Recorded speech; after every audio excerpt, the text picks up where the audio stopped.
അപ്പോൾ എൻ്റെ പരിപാടി എന്താണെന്ന് വെച്ചാൽ എല്ലാവരുടെയും ബർത്ത്ഡേ വെച്ചിട്ട് ഞാൻ കൂടില്ലെങ്കിലും ഞാൻ വിളിച്ചിട്ട് പറയും ബർത്ത്ഡേ ആണോ അതെ, അപ്പോൾ ഞാൻ പറയാം ഹാപ്പി ബർത്ത്ഡേ, 2000 രൂപ അക്കൗണ്ടിലൊക്കെ ഉണ്ട്. എന്നിട്ട് ഇവരെല്ലാവരും ഇത് ഓർത്തിരുന്നിട്ട് എൻ്റെ ബർത്ത്ഡേ ആയപ്പോഴത്തേക്കിനും മറ്റേ കേരളത്തിൻ്റെയും തമിഴ്നാട് പല ജില്ലകളിൽ നിന്നും കോളുകൾ സിജിയോടുണ്ട് എൻ്റെ ബർത്ത്ഡേക്ക് ട്രീറ്റ്. അങ്ങനെയാണ് പിന്നെ രാജേഷേട്ടനും എല്ലാവരുടെ സമരം 10 ദിവസം നീണ്ടു നിന്ന സമരം. പരാക്രമത്തിന്റെ സമയത്ത് കട്ട ഡയറ്റ് ആയിരുന്നു സിജു രാവിലെ എണീറ്റ് ഓടാൻ പോകുന്നു, ഡയറ്റ് അത്, എന്നിട്ട് ഞങ്ങൾ രാത്രി ബർഗർ കഴിക്കും, അത് വേറെ. ഇപ്പൊ വാഴുന്നൂർ സിനിമയിൽ എങ്ങനെ ഇരിക്കുന്നു അങ്ങനെ തന്നെയാണ് ഇപ്പോഴും ഇരിക്കുന്നത്. അപ്പൊ ഞങ്ങൾ അവിടെ ഇരുന്നിട്ട് പറയും സന്തൂർ മമ്മി യാ. അങ്ങനെയല്ല, അതുവരെ ഉണ്ടായിരുന്നു ദൈവം എന്റെ പ്രായമുള്ള ആളുടെ കൂടെയാണ് ഞാൻ അഭിനയിക്കുന്നൊരു തോട്ട് ഉണ്ടായിരുന്നു. അത് ഞാൻ ഷേവ് ചെയ്ത് വന്നപ്പോഴാണ് തോന്നിയത്, അതാണ് ഇതിന്റെ റിയാലിറ്റി. ഞങ്ങളുടെ കൺവിൻസിങ് സ്റ്റാർ അവിടെ നിന്നായിരുന്നു വരുന്നത്. സുരേഷ് ചേട്ടൻ കൺവിൻസിങ് സ്റ്റാറിൻ്റെ പരിപാടികളിൽ വന്നുകൊണ്ടിരുന്നപ്പം സുരേഷ് ചേട്ടന് മറ്റേ ഇൻസ്റ്റ അധികം ആക്റ്റീവ് അല്ല. അപ്പോൾ ഞാൻ പറഞ്ഞു ഒരു ഫോട്ടോ ഇടാൻ പറഞ്ഞു. അങ്ങനെ അവിടെ ഇരുന്നിട്ട് ഞങ്ങളിരുന്നിട്ട് ഫോട്ടോ ഇടുക, കമൻറ്റ് ഇടുക, അങ്ങനെയാണ് ഞങ്ങൾ വീഡിയോ എടുക്കുന്നത്. സുരേഷ് ചേട്ടൻ അങ്ങനെ റീൽസ് ഒന്നും ചെയ്തിട്ടില്ലല്ലോ. അപ്പോൾ ഞങ്ങളെല്ലാം കൂടെ ചേർന്നിട്ട് ഒരു റീൽസ് ചെയ്യുന്നു. അങ്ങനത്തെ മരണമാസ ലൊക്കേഷനിൽ നിന്നാണ് ഞങ്ങൾ തുടങ്ങിയപ്പോൾ 7000 അങ്ങാണ്ട് ഉള്ളായിരുന്നു സുരേഷ് ചേട്ടൻ്റെ ഫോളോവേഴ്സ്. എന്നിട്ട് ഞങ്ങളതിപ്പോൾ 75,000 അത് അവിടെ നിന്ന് ഉണ്ടാക്കി എടുത്ത് കൊടുത്തു. എന്നിട്ട് ഇടയ്ക്കൊക്കെ വിളിക്കും സിജു ഇപ്പം റീച്ച് കുറവാണ്. അപ്പം ഞാൻ പറയാം നമുക്ക് ഫോട്ടോ ഇടാം. അങ്ങനെ ഭയങ്കര അടിപൊളിയാണ്, ഭയങ്കര അടിപൊളി. എനിക്ക് ലൈസൻസ് ഉണ്ട്, എനിക്ക് വണ്ടി ഓടിക്കാൻ അറിയത്തില്ല. എനിക്ക് ലൈസൻസ്, അതാണ് എൻ്റെ സിമ്പിളായിട്ടുള്ളത്. എനിക്ക് ലൈസൻസ് ഉണ്ട്, എനിക്ക് വണ്ടി ഓടിക്കാൻ അറിയത്തില്ല. അങ്ങനെയുള്ളതാണ് ഞാൻ.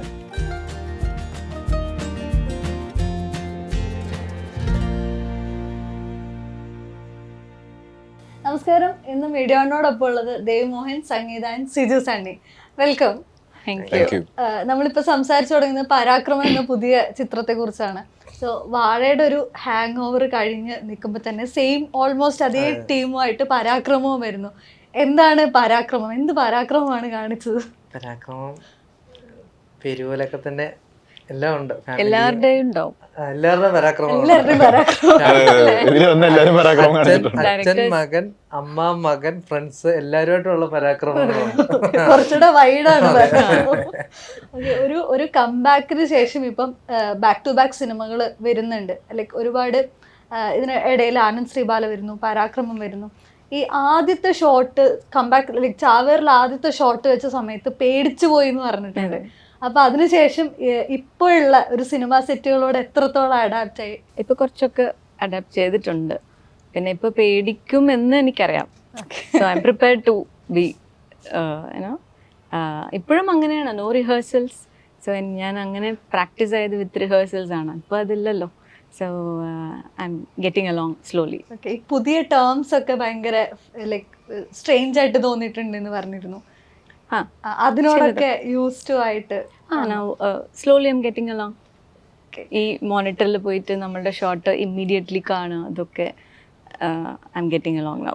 പുതിയ പ്രോസസ് ആണ്. അതെ, തീർച്ചയായും. അവരിലേക്ക് പുതിയ താരങ്ങൾ കൂടിയാണ് എത്തുന്നത്. അപ്പം ഇവരെല്ലാവരും ന്യൂ ഫേസ് ആയിട്ട്, ലൈക്ക് ഒരു ഗ്യാപ്പിന് ശേഷം വന്ന സമയത്ത് പുതിയ ആളുകളാണ് കാണുന്നത്.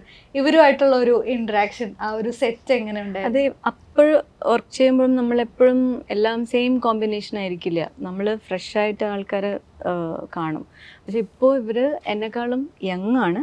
മോസ്റ്റ്ലി സെറ്റിൽ എല്ലാവരും എന്നെ ചേച്ചി എന്ന് വിളിക്കുന്ന, പണ്ട് I use to be the youngest one. So അപ്പോൾ ഇപ്പോൾ ഇവർ യങ്ങാണ്, എന്നാലും ഇവരാണ് സീനിയേഴ്സ് എനിക്ക്, because I am learning from them. അവർക്കറിയാമല്ലോ ഒരുപാട് ടെക്നോളജിയും ദെൻ അതൊന്ന് അബ്സർവ് ചെയ്തിട്ട് I am trying to make up things with them. Okay. So how is your experience in Parakramam? Parakramam ഞാൻ അങ്ങനത്തെ ഒരു ജോണർ ചെയ്തിട്ടില്ല. പൊതുവെ എപ്പോഴും വേറൊരു സ്പേസിലുള്ള സിനിമകളാണ് എനിക്ക് വന്നിട്ടുള്ളത്. അപ്പം എനിക്കെപ്പോഴും ഇങ്ങനെ അങ്ങനത്തെ ഒരു പിള്ളേരുകളി പടം ചെയ്യണമെന്നുണ്ട്. ഇപ്പോൾ വാഴയൊക്കെ വന്ന പോലെ, വാഴയിൽ വിപിൻ ചേട്ടൻ എടുത്തില്ല. അപ്പോൾ ആ ഒരു സ്പേസ് എനിക്ക് ഇഷ്ടമാണ്. ആക്ച്വലി കുറച്ചും കൂടെ ഞാൻ എൻജോയ് ചെയ്യുന്ന ഒരു സ്പേസാണ്. അപ്പം അങ്ങനെ എൻജോയ് ചെയ്ത് എനിക്ക് ഇതുവരെ ഷൂട്ട് ചെയ്യാൻ പറ്റിയിട്ടില്ല. എപ്പോഴും കുറച്ച് സീരിയസ് സിനിമകളിലാണ് ഞാൻ എപ്പോഴും വന്നു പെട്ടിട്ടുള്ളത്. അത് വേറെ രീതിയിൽ എൻജോയ് ചെയ്യാറുണ്ട്. അപ്പോൾ ഇപ്പോഴും നമുക്ക് നമ്മുടെ ഒരു ഏജ് ഗ്രൂപ്പിലുള്ള ആളുകളുമായിട്ട് ഇൻട്രാക്ട് ചെയ്ത് ആക്ട് ചെയ്യുക എന്നുള്ള ഭയങ്കര രസമാണ്. അപ്പം ഞാൻ ഏറ്റവും കൂടുതൽ എൻജോയ് ചെയ്ത് ഷൂട്ട് ചെയ്തിട്ടുള്ളത് പരാക്രമമാണ്. കാരണം ഞാനും സിജു, അമിത്തും, ജോമൻ എല്ലാവരും ഒരേ ക്യാരനിൽ തന്നെ ഇരുന്ന് ഞങ്ങൾ മൊത്തം തമാശയും ഒക്കെ ആയിട്ട് ഭയങ്കര എൻജോയ് ചെയ്ത് ഷൂട്ട് ചെയ്യാൻ പറ്റിയിട്ടുണ്ട്. അപ്പോൾ നമുക്ക് തമ്മിൽ അറിയുമ്പോൾ കുറച്ചുകൂടെ വർക്ക് ചെയ്യാൻ ഭയങ്കര ഈസിയാണ്. സിജു എങ്ങനെയായിരിക്കും ചെയ്യുക, അല്ലെങ്കിൽ അത് ഇങ്ങനെയല്ല നമുക്ക് ഇങ്ങനെ ചെയ്താലോ, അല്ലെങ്കിൽ അങ്ങനെ ഒരു ഗിവ് ആൻഡ് ടേക്ക് ഭയങ്കര രസമാണ്. അപ്പോൾ ഞങ്ങൾക്ക് അങ്ങോട്ടും ഇങ്ങോട്ടും ഒരു എന്താ പറയുക ഭയങ്കര കോംപ്ലിമെന്റ് ചെയ്ത് ചെയ്യുമ്പോഴേ അതിൻ്റെ ഒരു രസമുണ്ട്. അപ്പൊ അത് ഒരുപാട് എൻജോയ് ചെയ്ത സിനിമയാണ് പരാക്രമം. ഈ ഇവരുടെ കോമ്പിനേഷൻ പറയുമ്പോൾ തന്നെ ജോമോൻ ചേട്ടനാണെങ്കിലും അമിത് ആണെങ്കിലും നിങ്ങളെല്ലാം കൂടെ ഉള്ള ഒരു കോമ്പിനേഷൻ ഇപ്പം ഒരു ലക്കി ഫാക്ടർ ആയിട്ട് കാണുന്നുണ്ട്. ലൈക്ക് അതിന്റെ കൂടെ തന്നെ ഈ സെറ്റിൽ നിങ്ങളുടെ ഇന്ററാക്ഷൻസ് ഇപ്പം റീലായിട്ടൊക്കെ നമ്മളത് കണ്ടുകൊണ്ടിരിക്കുന്നുണ്ട്. ആ സമയത്ത് സെറ്റിന് തരുന്ന ഒരു പോസിറ്റിവിറ്റി ഇല്ലേ, അല്ലെ ഒരു കുറച്ചുകൂടെ രസകരമായിട്ട് പോകുന്ന ഒരു സിറ്റുവേഷൻ അവിടെ ഉണ്ടാവുന്നുണ്ട്.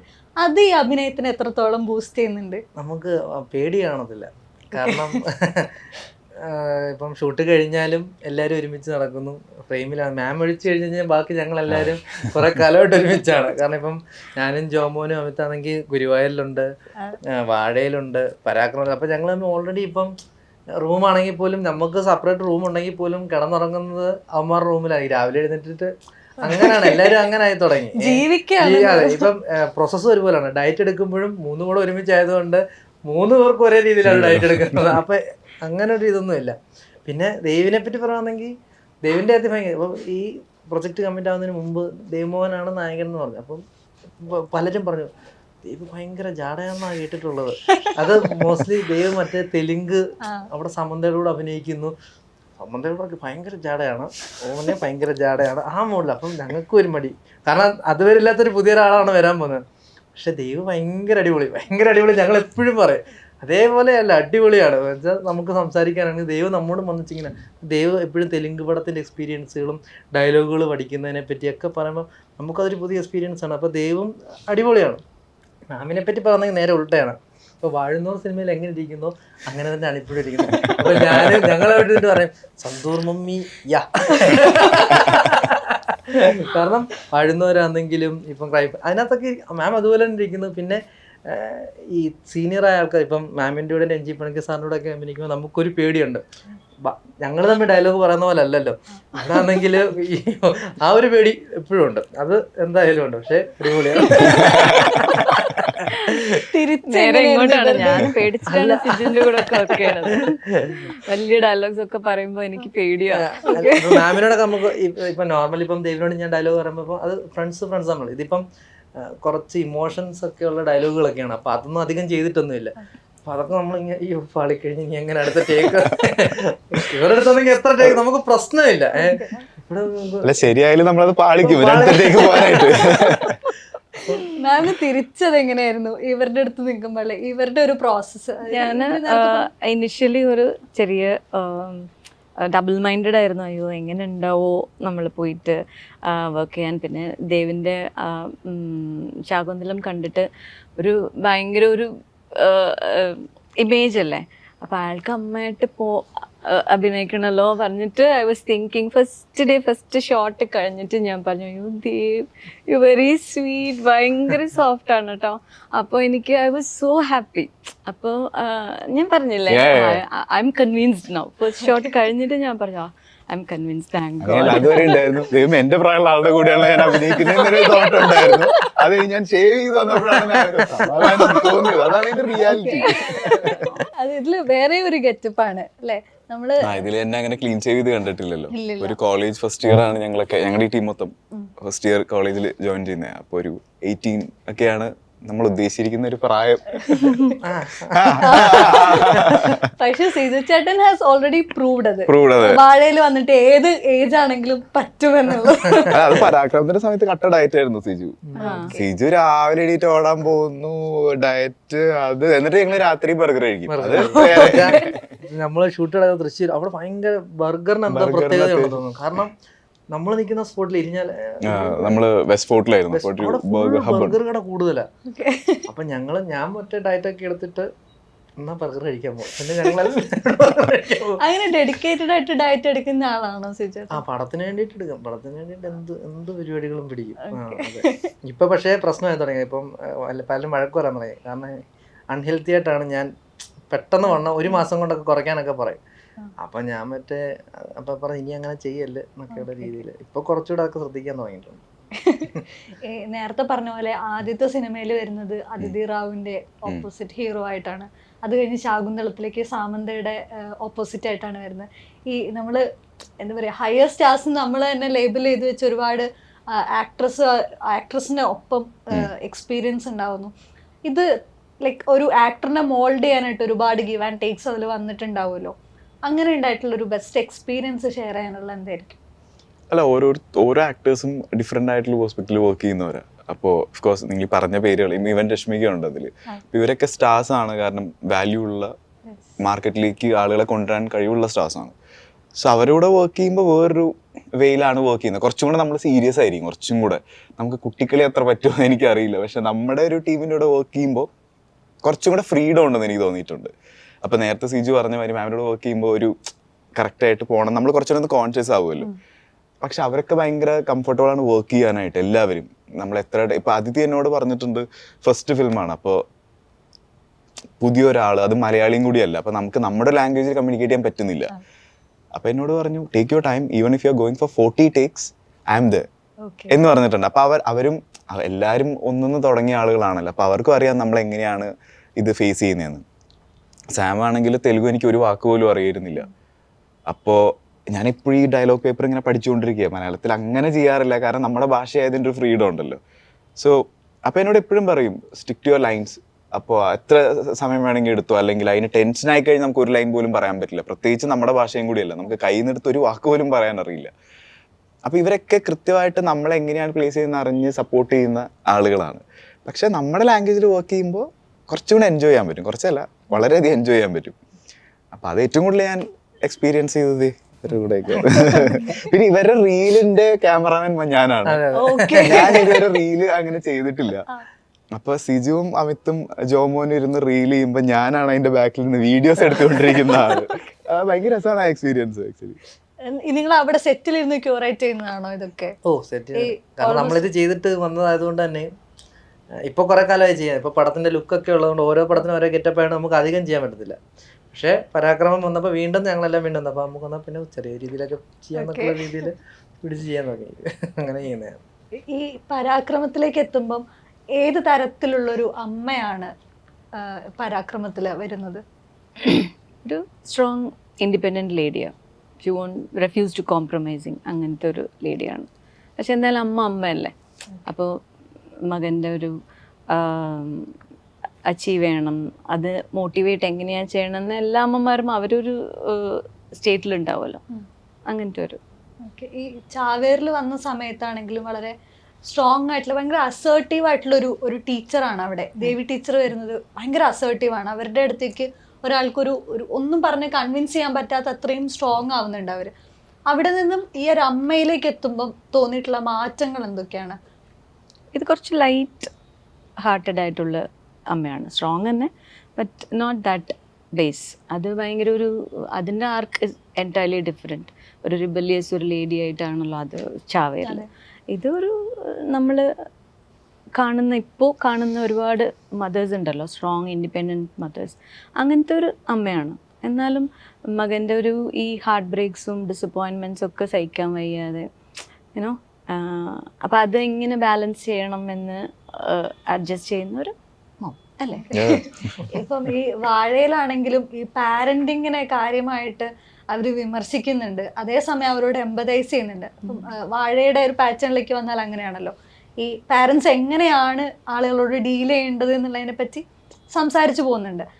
അത്തരം ലേണിങ്ങുകൾ സാധ്യമാവുന്ന ഒരു കഥാപാത്രം, അങ്ങനത്തെ ഒരു ക്യാരക്ടർ ആർക്കാണോ അവിടെ ഉണ്ടാവുന്നത്? This is A family drama എൻ്റെ ഫ്രം മൈ എൻഡ്.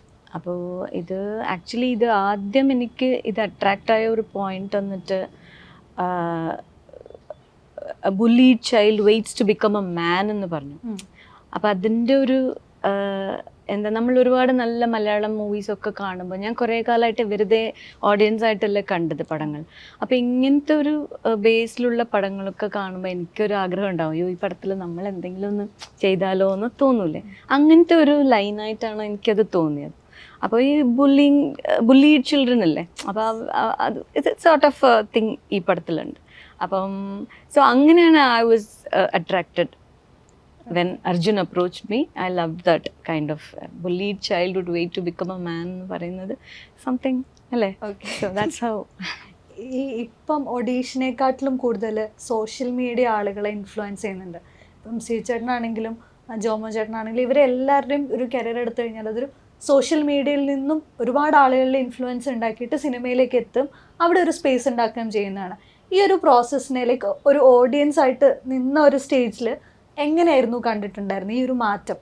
സിനിമയിലേക്ക് ആളുകൾക്ക് എൻ്റർ ചെയ്യാനുള്ള ഒരു പോസിബിലിറ്റി ഉണ്ടല്ലോ അവിടെ, അതിനെങ്ങനെയാണ് കണ്ടിട്ടുള്ളത്? ഇറ്റ്സ് നൈസ് അല്ലേ. ഇപ്പം നമുക്ക് പണ്ട് നമ്മൾ ഇങ്ങനെയൊന്നും ചെയ്യാൻ പറ്റില്ല. When I was a child artist ഒരുപാട് ചാൻസസിന് വേണ്ടി നിറയെ ഓഡിഷൻസ് പോയിട്ടുണ്ട്. അങ്ങനെയാണ് നമ്മളുടെ ഒരു level of entering in to this cinema. ഇപ്പം അങ്ങനെയല്ലല്ലോ. നമുക്ക് സീരിയസ് ആയിട്ട് എന്തെങ്കിലും ചെയ്യാൻ പറ്റുമെന്ന് തോന്നിയാൽ അത് ചെയ്യാം, റീലായിട്ട് അല്ലെങ്കിൽ ഫണ്ണി ആയിട്ട് ചെയ്യാം. ഇതൊക്കെ അവരവരുടെ സ്ട്രെങ്ത് അറിയാനുള്ള ഒരു ഇതല്ലേ. ഇപ്പം നമുക്ക് ആവശ്യമുള്ളത് റെക്കോർഡ് ചെയ്തിട്ട് വേണമെങ്കിൽ you can upload, otherwise you don't want അല്ലേ, you can avoid it. So അങ്ങനെ ഒരു you can select you have your own choices. So അങ്ങനെയാണ് ഞാനിതിനെ കാണുന്നത്. I am enjoying. ഇവരുടെ ഇതൊക്കെ കാണുമ്പോൾ എനിക്ക് ഭയങ്കര it's a sort of enjoyment ആണ് എനിക്ക്. ഇപ്പോൾ സംഗീത ചേച്ചി പറഞ്ഞത് അവര് നിങ്ങളുടെ ഒരുപാട് കാര്യങ്ങൾ ലേൺ ചെയ്യുന്നു എന്നുള്ളതാണ്. നേരെ തിരിച്ച് സംഗീത ചേച്ചിയിൽ നിന്ന് ലേൺ ചെയ്തിട്ടുള്ള മാമിന്റെ ഒന്നും ഉണ്ടാവില്ല. നമ്മളിപ്പോ കുറച്ച് പടങ്ങളല്ലേ ഉള്ളൂ. ഇപ്പം ഡയലോഗ് ഡെലിവറി ആണെങ്കിൽ പോലും ഇമോഷൻസ് ആണെങ്കിൽ ചിലയിടത്ത് ശ്വാസം എടുക്കാം, ചിലയിടത്ത് ഒരു സ്പേസ് കൊടുക്കാം. നമുക്കൊരു ഡയലോഗ് കിട്ടിക്കഴിഞ്ഞാൽ ഇതെങ്ങനെയും പെട്ടെന്ന് പറഞ്ഞ് തീർക്കുക എന്നുള്ളതാണ്. കാരണം പേടി കാണാം, കാരണം ഒത്തിരി ഒന്നും എക്സ്പീരിയൻസ് ഇല്ലല്ലോ. പക്ഷേ മാമൊക്കെ ചെയ്യുമ്പോഴാണെങ്കിലും രഞ്ജി സാറ് ചെയ്യുമ്പോഴാണെങ്കിലും നമ്മൾ നോക്കും ഇവരെവിടെയാണ് സ്റ്റോപ്പ് ഇടുന്നത്, എവിടൊക്കെയാണ് ഇവർ, അങ്ങനെ കുറേ പരിപാടികൾ ചെയ്യുന്നുണ്ട്. ചുമ്മാ ഒരു ഡയലോഗ് പറഞ്ഞിട്ട് പോകുമല്ല, അതിന് വേണ്ട രീതിയിലുള്ള എല്ലാ ഇമോഷൻസും കൊടുക്കും. അതാണല്ലോ അഭിനയം. അങ്ങനെയുള്ള ഒരുപാട് കാര്യങ്ങൾ പഠിക്കാൻ പറ്റിയിട്ടുണ്ട്. അതെ, ഈ സെയിം ഗ്രൂപ്പിൻ്റെ കൂടെ ഒരു ടീമിൻ്റെ കൂടെ ഇപ്പം ഗുരുവായൂർ അമ്പലനടയിലാണെങ്കിലും വാഴയിലാണെങ്കിലും തിരിച്ച് പരാക്രമത്തിലേക്കാണെങ്കിലും ഇവരുടെ കൂടെയുള്ള ഒരു ജേണി ഉണ്ടല്ലോ. അപ്പം അതിൽ ഇപ്പം നമ്മൾ മുന്നിൽ സ്റ്റേജിൽ കാണുന്ന ആളുകളുടെ അപ്പുറത്തേക്കുള്ള ടെക്നിക്കൽ ടീം കൂടെ ഉണ്ടാവും. ഇവരുടെ കൂടെ ഒരു യാത്രയാണല്ലോ ഇത്. ആ ഒരു ജേണി, ആ ഒരു ഫാമിലി ഗ്രോത്ത് അതെങ്ങനെയാണ്? ഈ ഫാമിലി ഞങ്ങളെ വഷളാക്കിയേക്കാണ് ഈ ഫാമിലി. തമാശ പറയുന്നതല്ല. കാരണം ഇനിയിപ്പോൾ വേറൊരു ടീമിനെടുത്ത് ഞാൻ കരുതില്ല എങ്ങനെയാണ്. ഇപ്പം ഈ 3 സിനിമകളും പ്രൊഡക്ഷൻ ബേസ് ആണെങ്കിലും ഇപ്പം നമ്മുടെ ക്രൂ എങ്ങനെ നോക്കിയിട്ടാണെങ്കിലും എല്ലാവരും മറ്റേ ഒരു മോഡാണ്. എല്ലാവരെയും പരിചയമുണ്ട്. അപ്പം ഭയങ്കര ഭക്ഷണമാണ്. ഓരോ പടം കഴിയുന്നതിനനുസരിച്ച് സ്വാതന്ത്ര്യം കൂടുതൽ തരുന്നു, അത് കൂടുതൽ ഞങ്ങൾ ഉപയോഗിക്കുന്നു. ഇനിയും വേറൊരു ക്രൂ ആയിട്ട് അറിയത്തില്ല ഇനി എങ്ങനെ ആയിരിക്കും എന്നുള്ളത്. കാരണം അതങ്ങനെ ആയിരിക്കുമല്ലോ. ഇപ്പൊ അത് എനിക്ക് തോന്നുന്നു ബ്രേക്ക് ആവുന്നത് മരണമാസിലേക്ക് വരുമ്പോൾ എൻറ്റയർലി ഡിഫറെന്റ് ടീമാണ്. പക്ഷെ സ്റ്റിൽ ഇൻസ്റ്റാഗ്രാമിൽ നോക്കി കഴിഞ്ഞാൽ യുവർ ഫൺ ആക്ടിവിറ്റീസ് ആണ് അതിലും മുഴുവനും. കൺവിൻസിങ് സ്റ്റാർ അവിടെ നിന്നായിരുന്നു വരുന്നത്. സുരേഷ് ചേട്ടൻ കൺവിൻസിങ് സ്റ്റാറിന്റെ പരിപാടികളിൽ വന്നുകൊണ്ടിരുന്നപ്പം സുരേഷ് ചേട്ടന് മറ്റേ ഇൻസ്റ്റ അധികം ആക്റ്റീവ് അല്ല.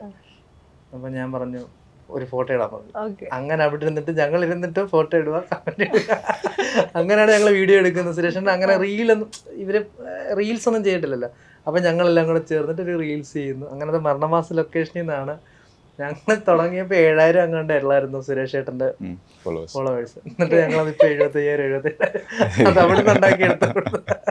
എന്നിട്ട് ഇടയ്ക്കൊക്കെ വിളിക്കും, സിജു ഇപ്പൊ റീച്ച് കുറവാണ്. ഞാൻ പറയാം നമുക്ക് ഫോട്ടോ ഇടാം. അങ്ങനെ ഭയങ്കര അടിപൊളിയാണ്. ഭയങ്കര അടിപൊളിയാണ്. അവിടുന്ന് കിട്ടിയത് വേറെ എക്സ്പീരിയൻസ് ആണ്. കാരണം സുരേഷ് ചേട്ടന് ഇതുപോലെ തന്നെ ഞങ്ങളെക്കാളൊക്കെ എത്രയോ വർഷമായിട്ടുള്ള ആളാണ്. അപ്പം സുരേഷ് ചേട്ടനും നമുക്കും പറഞ്ഞു തരും ഓരോന്നൊക്കെ. ക്യാമറ ഇവിടെ ആയിരിക്കും, അപ്പം നീ ഇങ്ങാണ്ട് ഓരോന്നൊക്കെ പറഞ്ഞു തരും. അതൊക്കെ അടിപൊളിയാണ്. കൺവിൻസിങ് സ്റ്റാറിന് നിങ്ങൾ കൺവിൻസ് ചെയ്യായിരുന്നു. പാവാണ് സുരേഷ് ചേട്ടൻ. ചെയ്യുന്ന കഥാപാത്രമായിട്ട് ഒരു ബന്ധമില്ലാത്തൊരു പാവം മനുഷ്യൻ. ഒട്ടും കൺവിൻസ്ഡ് ആവാത്തൊരു മനുഷ്യനാണ്. അല്ലല്ല, പുള്ളി ക്യാരക്ടർ വൈസ് അല്ലേ, അല്ലാത്ത വൈസ് ഭയങ്കര നൈസാണ്. നമ്മളുടെ അടുത്ത് ഭയങ്കര സപ്പോർട്ടാണ് എല്ലാ കാര്യത്തിനും. ഈ കഥാപാത്രം നേരത്തെ പറഞ്ഞ പോലെ കംപ്ലീറ്റ്ലി മാറുകയാണ്. അതായത് കുറച്ചുകൂടെ സീരിയസ് ആയിട്ടുള്ള, കുറച്ചുകൂടെ കൺഫ്യൂസ്ഡ് ആയിട്ടുള്ള നായകന്റെ ഉള്ളിൽ നിന്ന് മാറിയിട്ട് കുറച്ചും കൂടെ എന്താ പറയാ കുത്തഴിഞ്ഞ നായകനിലേക്ക്. ഭയങ്കര കൺഫ്യൂസ്ഡ് അവിടെ, ഓവർ കൺഫ്യൂസ്ഡ്, ഒരു ഐഡിയ ഇല്ലാത്ത ഒരാളാണ്. പ്രത്യേകിച്ച് ഒരു ഐഡിയ ഒന്നും ഇല്ല ജീവിതത്തിൽ.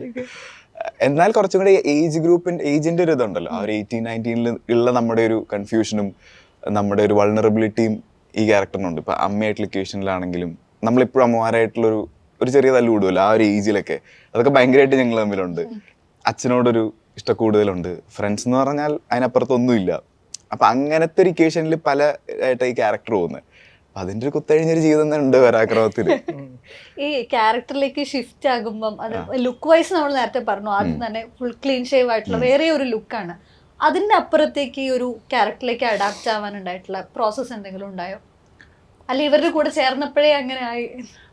എനിക്ക് അർജുൻ, എൻ്റെ ഡയറക്ടർ അർജുൻ പറഞ്ഞപ്പോൾ എനിക്ക് ഈ ക്യാരക്ടർ എന്താണെന്ന് ഒരു ഏകദേശം ഒരു ഐഡിയ കിട്ടി. പിന്നെ ഞങ്ങളൊരു സ്ക്രിപ്റ്റ് റീഡിങ് സെഷൻ ഇരുന്നിട്ടുണ്ടായിരുന്നു, ഞാനും അമിത്തും സിജു ഒക്കെ ആയിട്ട്. അന്നാണ് ഞങ്ങൾ ആദ്യം പരിചയപ്പെടുന്നത്. അപ്പം ഞങ്ങളിങ്ങനെ ഓരോ സീൻ ഇങ്ങനെ വായിച്ചു പോകുമ്പോൾ അന്ന് ഞങ്ങൾക്ക് ഒട്ടും അറിയില്ല. ഞാൻ അന്നാ സിജുവിനെ ആദ്യമായിട്ടാണ്, സിജു എന്നെ ആദ്യമായിട്ട് കാണുന്നത്, അമിത്തിനെ കാണുന്നതൊക്കെ. അപ്പം ഞങ്ങൾ അന്ന് ഇങ്ങനെ ചുമ്മാ ഒരു സീൻ ഇങ്ങനെ പറഞ്ഞു നോക്കി, ചുമ്മാ അങ്ങനെ ചെയ്തൊക്കെ നോക്കിയപ്പോൾ തന്നെ നമുക്ക് ഓക്കെ ഇതിങ്ങനെയായിരിക്കും, ഈ ക്യാരക്ടർ ഇങ്ങനെയായിരിക്കും. പിന്നെ ഇതിലൊരു രസം എന്താ വെച്ച് കഴിഞ്ഞാൽ ഇപ്പോൾ സിജു ഒരു സാധനം ഞാൻ ചെയ്യുന്നത് കാണുന്നു. ഇപ്പോൾ ഞങ്ങൾ രണ്ടുപേരും വർക്ക് ചെയ്യുന്ന സമയത്ത് എന്നെ ആദ്യം കാണുന്നത് സിജു ആയിരിക്കും ആസ് എൻ ഓഡിയൻ ഫസ്റ്റ്. അപ്പോൾ ഞാൻ എപ്പോഴും സിജുവിൻ്റെ ഫീഡ്ബാക്ക് എടുക്കാറുണ്ട്. അപ്പോൾ എൻ്റെ അടുത്ത് പറയാ കുറച്ച് ഇപ്പുറത്ത് നന്നായിരിക്കും. അപ്പോൾ എനിക്കത് ഭയങ്കര ഇഷ്ടമാണ്. ഇപ്പോൾ സിജുവിന് അത് ഭയങ്കര ഇഷ്ടമാണ്. എൻ്റെ അടുത്തേക്ക് ഓക്കെ അല്ലേ എന്ന് ചോദിക്കും. അപ്പോൾ ഏറ്റവും ആദ്യം കാണുന്ന നമ്മളാണല്ലോ, ഓപ്പോസിറ്റ് നിൽക്കുന്ന ഒരാളാണല്ലോ. അപ്പം അങ്ങനെ ഒരുപാട് ഗിവ് ആൻഡ് ടേക്ക് ഉള്ളതുകൊണ്ട് വിത്തിൻ ഫ്യൂ ഡേയ്സ് ഞങ്ങൾക്ക് ആ ക്യാരക്ടറിലേക്ക് വരാൻ പറ്റി. ഒരുപാട് സ്ട്രഗിൾ ചെയ്യേണ്ടതെന്നില്ല, പക്ഷെ വലിയ പ്രിപ്പറേഷൻ ഒന്നും ഉണ്ടായിരുന്നില്ല. കുറച്ചൊന്നും മെലിഞ്ഞു, തടിയും ഒക്കെ എടുത്തു എന്നല്ലാതെ വേറെ വലിയൊരു ഇതുണ്ടായിരുന്നില്ല. പിന്നെ DOP സാലു ആണെങ്കിലും ഞങ്ങളൊക്കെ ഒരു ഏജാ. അപ്പോൾ സാലുവിൻ്റെ ഒരു യങ് എനർജിയും, അപ്പം മൊത്തത്തിൽ ആ ഒരു എനർജി വെച്ചിട്ടാണ് ഈ പടം മുന്നോട്ട് പോയിട്ടുള്ളത്. പിന്നെ മാം വരുമ്പോൾ ഞങ്ങൾ കുറച്ച് സീരിയസ് ആകും. രഞ്ജി പണിക്കർ സാറാണ് അച്ഛനായിട്ട് അവരുമായിട്ടുള്ള ഒരു ഇന്ററാക്ഷൻ സിജു പറഞ്ഞ പോയിന്റ് ഭയങ്കര വാലിഡാ. ഇപ്പം നമുക്ക് എപ്പോഴും ഞാനും വലിയ എക്സ്പീരിയൻസ് ഇല്ലാത്ത ഒരു ആക്ടറാണ്. അപ്പോൾ നമ്മൾക്ക് എങ്ങനെയെങ്കിലും ഈ ഡയലോഗ് ഒന്ന് പറഞ്ഞ് തീർത്ത് കട്ട് വിളിച്ച് കഴിഞ്ഞാൽ ഭയങ്കര സമാധാനമാണ്. ഇപ്പം രഞ്ജി സാറിൻ്റെ അടുത്തൊക്കെ ഇരിക്കുമ്പോൾ നമ്മളിങ്ങനെ സാറ് ഡയലോഗ് പറയുന്നു, നമ്മൾ ഡയലോഗ് തീർന്നില്ലേ, നമ്മുടെ ഉള്ളിൽ ഇങ്ങനെ തുടങ്ങാം. നമ്മുടെ ഉള്ളിൽ ആ ഡയലോഗ് പറഞ്ഞു കഴിഞ്ഞു, നമ്മൾ നമ്മുടെ ഡയലോഗ് പറയാനുള്ള ഇതിലാണല്ലോ ഇരിക്കുന്നത്. നമ്മൾ അതിങ്ങനെ ഇവിടെ വെച്ചിട്ടാണ് ഇരിക്കുന്നത്, ഒന്ന് പറയണം എന്ന് വെച്ചിട്ട്. പക്ഷെ അവരെടുക്കുന്ന സമയം ഭയങ്കര രസം. അങ്ങനെയാണ് ശരിക്കും അഭിനയിക്കേണ്ടത്. അപ്പോൾ സിജു ആ പറഞ്ഞ പോയിന്റ് ഭയങ്കര വാലിഡാ. അപ്പോൾ സാറിനോടൊക്കെ വർക്ക് ചെയ്യുമ്പോൾ അല്ലെങ്കിൽ അവനോട് വർക്ക് ചെയ്യുമ്പോഴാണ് എത്ര സമയം എടുത്തിട്ടാണ് അവരത് പറയുന്നത്, അല്ലെങ്കിൽ അതാണ് അതിൻ്റെ ഏറ്റവും ഭംഗിയായിട്ട് നമുക്ക് ഡെലിവറി ചെയ്യാൻ പറ്റുന്നത്. അപ്പം അതൊക്കെ ഭയങ്കരമായിട്ട് ഒബ്സർവ് ചെയ്യാൻ പറ്റിയിട്ടുണ്ട് അവരെ, സാറിനെ നിന്ന് മാമിനെ നിന്നൊക്കെ. ഈ പരാക്രമം മൊത്തത്തിൽ തരുന്നൊരു പ്രേക്ഷകരെ ഇൻവൈറ്റ് ചെയ്യുന്ന അല്ലെങ്കിൽ ഹുക്ക് ചെയ്യുന്ന ഒരു പോയിന്റ് എന്തായിരിക്കും എന്നാണ് തോന്നുന്നത്? ഇതൊരു വൺ ലൈനിൽ പറയുകയാണെങ്കിൽ ഒരു കമ്മിങ് ഓഫ് ഏജിൻ്റെ ഒരു ഫ്ലേവർ ഉള്ള ഒരു സിനിമയാണ്. അപ്പം നമ്മളെല്ലാവരും കടന്നു പോയിട്ടുള്ളൊരു സെറ്റ് ഓഫ് ഇമോഷൻസ്, അല്ലാണ്ട് ഇതിൽ നത്തിങ് ന്യൂ ഇൻ ദിസ്. അതുകൊണ്ട് നമുക്ക് അതിൽ റിലേറ്റ് ചെയ്യാൻ പറ്റുന്ന കാര്യങ്ങളാണ്. ഇപ്പോൾ അമ്മയായിട്ടുള്ള കോൺഫ്ലിക്റ്റ് ആണെങ്കിലും, അച്ഛനായിട്ടുള്ളതാണെങ്കിലും, കോളേജിലെ പ്രശ്നമാണെങ്കിലും, ഫ്രണ്ട്സായിട്ടുള്ള ഇഷ്ടങ്ങളും അല്ലെങ്കിൽ ചെറിയ അവർ തമ്മിലുള്ള പ്രശ്നങ്ങളും, ഇതൊക്കെ നമ്മൾ കടന്നു പോയിട്ടുള്ളൊരു സ്പേസാണ്. അതിനൊന്നുകൂടെ ഓർമ്മപ്പെടുത്തുന്നു. അതിൻ്റെ കൂടെ ഒരു ഇത് ഇയാളുടെ ഒരു ലൈഫിൻ്റെ ഒരു ജേർണി, അത്രയേ ഉള്ളൂ. How romantic are you in this?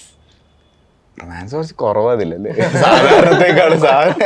ഒരുപാട് മറ്റേ പ്രണയം വാരി അറിയുന്നതായിരിക്കും, അത്ര വേണ്ടിയൊന്നുമില്ല. അതാണ് ഇതിൻ്റെ ഒരു പോയിന്റ്. ഞാനത് പറയുന്നില്ല. അപ്പോൾ ദാറ്റ്സ് എ ലവ് ആംഗിൾ, പക്ഷെ അത് എങ്ങനെയാണെന്ന് നിങ്ങൾ എക്സ്പീരിയൻസ് ചെയ്യുമ്പോഴായിരിക്കും കുറച്ചും കൂടെ. സ്ഥിരം ട്രാക്ക് ഓഫ് പ്രണയമല്ല, ഫുള്ളി ഞാൻ പറയില്ല. ചേട്ടനെ സംബന്ധിച്ചിടത്തോളം പരാക്രമം തരുന്ന ഒരു എനർജി അല്ലെങ്കിൽ അത് തരുന്ന ഒരു കോൺഫിഡൻസ് ഉണ്ട്? ഇതുവരെ ചെയ്യാത്തൊരു പരിപാടി, കുറച്ച് ഇമോഷൻസും കുറച്ച് കാര്യങ്ങൾ കുറേ. ഇപ്പം നേരത്തെ പറഞ്ഞ പോലെ തന്നെ ഞാനും ദേവിൻ്റെ അടുത്ത സുഹൃത്തായിട്ടാണ്. അപ്പം ആ സുഹൃബന്ധത്തിനൊരു നോർമലി വാഴയ്ക്കത്ത് ചെയ്ത പോലൊന്നും അല്ല. അയാളെ ഫാമിലി കൺട്രോൾ ചെയ്യുന്ന പോലെ തന്നെ ഞാനും കൺട്രോൾ ചെയ്യുന്നൊരു ടൈപ്പ് ഓഫ് കൂട്ടുകാരനാണ്. അപ്പം അത് ഞാൻ ഇതുവരെ അങ്ങനെ ചെയ്തിട്ടില്ല. അപ്പം എനിക്കും ഭയങ്കര പ്രതീക്ഷയാണ്. കാരണം ഇത് ഓഡിയൻസ് കണ്ടിട്ടാണല്ലോ, കൊള്ളാം, മറ്റേ വ്യത്യാസങ്ങളുണ്ടെന്ന് പറയണ്ടേ. പക്ഷേ ചെയ്ത സമയത്താണെങ്കിലും അത് അർജുനനാണെങ്കിലും ചെയ്യിപ്പിച്ചപ്പോഴാണെങ്കിലും എല്ലാം പേഴ്സണലി നമ്മളത് മോണിറ്ററിൽ കാണുമ്പോൾ നമുക്ക് കൊള്ളാമല്ലോ, ഇതുവരെ കാണാത്തൊരു പരിപാടി ചെയ്യുന്നുണ്ടല്ലോ എന്നുള്ളൊരു തോന്നലുണ്ടായിരുന്നു, പ്രതീക്ഷയുണ്ട്. ചേട്ടൻ്റെ കഥാപാത്രങ്ങളിൽ എപ്പോഴും ഈ ഫ്രണ്ട്ഷിപ്പ് ഉണ്ട്. അപ്പോൾ ഏത് ഇപ്പം ഇതുവരെ ചെയ്തിട്ടുള്ള സിനിമകളിലെല്ലാത്തിലും ആ ഫ്രണ്ട്ഷിപ്പ് ഭയങ്കര ഇമ്പോർട്ടൻ്റ് ആണ്. അതേപോലെ തന്നെ ലൈക്ക് സ്ക്രീനിലുള്ള ശ്രീചേട്ടൻ അല്ലാതെ ഒരു ശ്രീചേട്ടൻ, ഇപ്പം നമ്മൾ സോഷ്യൽ മീഡിയയിലൂടെ അറിയുന്ന ഒരു ശ്രീചേട്ടനുണ്ട്, അവിടെയും ഫ്രണ്ട്ഷിപ്പ് എന്ന് പറയുന്നത് ഭയങ്കര ഇമ്പോർട്ടൻ്റ് ആണ്. അങ്ങനെയാണോ? ലൈക്ക് പേഴ്സണലി ഫ്രണ്ട്ഷിപ്പ് എന്ന് പറയുന്നതിന് അത്രത്തോളം വാല്യൂ കൊടുക്കുന്ന ഒരാളാണ്? ഒരുപാട് വെച്ചാൽ എൻ്റെ ഏറ്റവും അടുത്ത ക്ലോസ് ആയിട്ടുള്ളത് വളരെ കുറച്ച് പേര്. എല്ലാവരും ഫ്രണ്ട്സാണ്, പക്ഷെ എൻ്റെ ഏറ്റവും അടുത്ത് നിൽക്കുന്നത് വളരെ കുറച്ച് പേര് മാത്രമാണ്. അത് എന്താണെന്ന് വെച്ച് കഴിഞ്ഞാൽ ഞാൻ പറഞ്ഞു എല്ലാവരും എൻ്റെ ഫ്രണ്ട്സാണ്, പക്ഷെ എൻ്റെ ക്ലോസ് ആയിട്ട് നിന്നത് വളരെ കുറച്ച് പേര്. അതിപ്പോൾ എൻ്റെ കൂടെ സ്കൂളിൽ പഠിച്ചിട്ടുള്ള 2 പേര്, +2 പഠിച്ചിട്ടുള്ള 2 പേര്. കാരണം അവരോടുള്ള ബന്ധം എന്ന് വെച്ചാൽ ഞാൻ ഈ സ്ട്രഗ്ലിംഗ് പീരീഡ് സമയത്ത് ഇവന്മാർ ഉണ്ടായിരുന്നു. അപ്പം ബാക്കി എല്ലാവരും വന്ന് ഇപ്പോൾ ഒരുമാതിരിപ്പെട്ട പല ഫ്രണ്ട്സും വന്നിട്ട് അതിന് ശേഷമൊക്കെയാണ് ഇപ്പോൾ ഇൻഡസ്ട്രിയിൽ നിന്നാണെങ്കിൽ പോലും. പക്ഷേ എൻ്റെ സ്ട്രഗ്ലിംഗ് പീരീഡിൽ ഉണ്ടായിരുന്നത് വളരെ കുറച്ച് പേരേ ഉള്ളൂ. അപ്പോൾ അവരാണ് ഇപ്പോഴും അവരെൻ്റെ പടം പോലും കണ്ടിട്ടില്ല, വാഴയൊന്നും കണ്ടിട്ട് പോലും ഇല്ല. പലരും പല സ്ഥലത്താണ്, കണ്ടിട്ട് പോലും ഇല്ല. അവരിത്രേ ഉള്ളൂ, അടിച്ചോ ജയിച്ചോ ആ ഓക്കെ, തോറ്റാ നിനക്ക് പോയി, ആ ഒരു മോഡാണ്. അല്ലാതെ അവർ അവർക്ക് ഇതിനപ്പുറം ഒന്നും അവർക്ക് അറിയണ്ട. അങ്ങനെയുള്ള കുറച്ച് പേരേ ഉള്ളൂ. പക്ഷേ എല്ലാവരും ഫ്രണ്ട്സാണ് എല്ലാവരും. ഈ ഇതിനിടയ്ക്ക് ഒരു കാറിന്റെ ഫോട്ടോ കിട്ടും, എപ്പോഴും ചോദിക്കണം എന്നുണ്ടായിരുന്നു. 800 ആണ്. ലൈക്ക് ആൾക്കാർ പറയുന്നത് 800ന്റെ കാലം കഴിഞ്ഞു എന്നാണ്. ആ സമയത്ത് 800 എടുക്കുന്നു, അത് പുത്തൻ മോഡലിലേക്ക് മാറ്റുന്നു. അതത്ര ക്രേസി ഉള്ള എനിക്ക് ലൈസൻസ് ഉണ്ട്, എനിക്ക് വണ്ടി ഓടിക്കാൻ അറിയത്തില്ല. എനിക്ക് സിമ്പിൾ ആയിട്ടുള്ളത്, എനിക്ക് ലൈസൻസ് ഉണ്ട്, എനിക്ക് വണ്ടി ഓടിക്കാൻ അറിയത്തില്ല. അങ്ങനെയുള്ളതാണ് ഞാൻ. പക്ഷേ ഒരു പ്രൊജക്റ്റ് വന്ന സമയത്ത് എനിക്ക് വണ്ടി പഠിക്കേണ്ട ഒരു ഇത് വന്നു. ലൈസൻസ് ഉണ്ട്. അപ്പം ഞാൻ ചെറുതായിട്ടൊക്കെ ഓടിച്ചപ്പം ഒരു വണ്ടി എടുക്കാന്നുള്ളതാണ്. അപ്പം വീട്ടുകാരെല്ലാവരും പറഞ്ഞൊരു കാര്യം ചെയ്യും, EMI ഇട്ടിട്ട് പുതിയ എടുക്കാൻ. ഞാൻ പറഞ്ഞില്ല. പിന്നെ ആ EMIക്ക് വേണ്ടി ഞാൻ EMI നടനാവേണ്ടി വരും. ആ EMI അടയ്ക്കാൻ വേണ്ടി പിന്നെ ഞാൻ പണം എടുക്കേണ്ടി വരും. അപ്പം മൊത്തം കൂടെ ചേർത്ത് വെച്ചിട്ട് ഒരു 35,000 രൂപയ്ക്ക് എൻ്റെ സമ്പാദ്യം വെച്ചിട്ട് ഞാനൊരു 800 സെക്കൻഡ് എടുത്തിട്ട് അത് പിന്നെ ഞാൻ എൻ്റെ ഇഷ്ടപ്രകാരം ഓടിക്കാൻ തുടങ്ങി. അപ്പം എന്താ പ്രശ്നം എന്ന് വെച്ച് കഴിഞ്ഞാൽ ഈ വണ്ടിക്ക് ഒരുപാട് കംപ്ലൈൻറ്റുകളുണ്ട്. അതെന്ന് വെച്ചാൽ വൈപ്പർ വർക്കാകത്തില്ല, ചിലപ്പോൾ ഹോൺ വർക്കാകത്തില്ല. അപ്പം ഞാനും എൻ്റെ അനിയനുണ്ട് അക്കു. അപ്പം ഇത് വീട്ടിൽ പറഞ്ഞാൽ ബഹളം നടക്കും. ഇതിന് ഇങ്ങനെ ഒരു കംപ്ലൈൻറ്റ് ഉണ്ടെന്ന് പറഞ്ഞു കഴിഞ്ഞാൽ അവിടെ ബഹളമായിരിക്കും. അങ്ങോട്ട് ഒരു താല്പര്യമില്ല.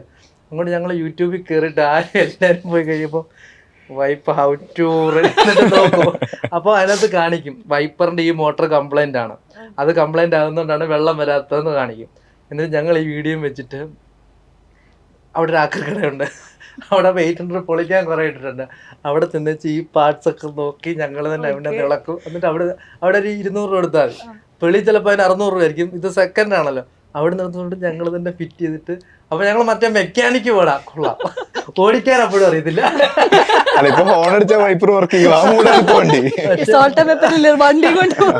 അതിനുശേഷമാണ് ഞാൻ പിന്നെ അത് ഗ്യാരേജ് എന്ന് പറഞ്ഞ അവിടെ കൊടുത്തിട്ട് റീപെയിന്റ് ചെയ്യാന്നുള്ളൊരു പരിപാടി. എനിക്കത് നേരത്തെ തൊട്ടുള്ള പരിപാടിയാണ്. എനിക്കിപ്പോഴും അറിയത്തില്ല. വണ്ടി കയറി ഇരുന്നിട്ട് ഹർത്താലുള്ള ദിവസവും വെളുപ്പിനെയൊക്കെ ഞാൻ ഓടിക്കും. വണ്ടിയില്ലല്ലോ, വേറെ പ്രശ്നമൊന്നുമില്ല. അല്ലാതൊക്കെ വന്നു കഴിഞ്ഞാൽ മറ്റേ ഗിയർ ഡൗൺ ചെയ്യണമെന്ന് പറഞ്ഞാൽ ഞാൻ പാനിക്കായി പോകും. പിന്നെ ഇത് പവർ സ്റ്റിയറിംഗ് ഇല്ല, അപ്പം ഇത് ഇങ്ങനെ തിരിക്കണം. അപ്പോൾ ഞാൻ ഒരു പ്രാവശ്യം കൊച്ചി കൊണ്ടുവന്നിട്ട് ഞാനൊന്ന് ട്രയൽ നോക്കി. ഇങ്ങനെ വന്നിട്ട് ഇങ്ങനെ ഒരു യൂട്ടർ എടുക്കണം, ഇങ്ങനെ തിരിച്ചതപ്പോൾ ഞാൻ അവിടെ പിന്നെ ഷൂട്ട് നടക്കും. വല്ല വണ്ടിയിലെങ്ങാനും തട്ടിക്കഴിഞ്ഞാൽ പിന്നെ പടം അവിടെ നിർത്തണമല്ലോ. ഞാൻ പിന്നെ അത് വീട്ടിൽ കൊണ്ടിട്ടുണ്ട്. ഇനി അതൊന്നും എടുത്തോട്ടുള്ളൂ. 800 അടിപൊളിയല്ലേ, 800 അതുകൊണ്ട് തന്നെയാണ് അത് എടുത്തത്. പച്ച പെയിന്റ് അടിച്ചില്ലേ, ഫ്ലൂറസെന്റ് വൈപ്പർ ഗ്രീൻ എന്നാണ്. വൈപ്പർ ഗ്രീന് ഒന്നും അതൊക്കെ ഓരോ കഥകളാണ്. കളർ അടിച്ചിട്ട് വീട്ടുകാരുണ്ട്. അപ്പൊ അതിന്റെ പേര് ബഹളം. ആ വെള്ളക്ക് എന്തായിരുന്നു നേരത്തെ ഈ 800 എന്തിനെടുത്തെന്നായിരുന്നു പ്രശ്നം, ആ വെള്ളക്ക് എന്തായിരുന്നു പ്രശ്നം, പച്ച എഴുതിട്ടുണ്ട്. ഇതേ 800 ആണോ റാപ്പ് സോങ്ങില് നിങ്ങൾ യൂസ് ചെയ്തിട്ടുള്ള വണ്ടി? അല്ല, ഇതെങ്ങും ഉപയോഗിച്ചില്ല. ഇത് 2-3 പേര് ചോദിച്ചു ഒരു പടത്തിന് വേണ്ടിയിട്ടൊക്കെ, പക്ഷെ ഞാൻ കൊടുത്തില്ല. എനിക്കത് ഓടിച്ചവിടെ കൊടുക്കാൻ അറിയത്തില്ല. ഈ വണ്ടി ഓടിച്ച് ഞാൻ അവിടെ കൊണ്ട് കൊടുക്കണമല്ലോ, അതെനിക്കറിയത്തില്ലല്ലോ. അപ്പൊ പിന്നെ ഞാൻ ഇല്ലില്ല, ഞാനത് പുറത്ത് അങ്ങനെ. മാമിനെ സംബന്ധിച്ചിടത്തോളം പരാക്രമത്തിൽ നിന്ന് ഉണ്ടായിട്ടുള്ള ഒരു sweet and for ever memory? Siju's birthday, sweet മെമ്മറിയാണ്.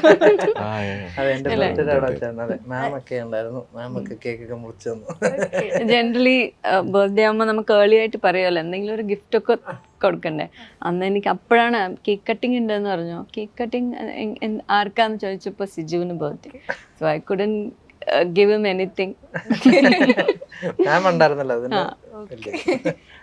നിങ്ങളുടെ ദേവിന്റെ ഒരു sweet memory about Parakram? Birthday തന്നെയാണ്. അപ്പോൾ സിജുവിൻ്റെ September 12th അല്ലേ, എൻ്റെ 18th.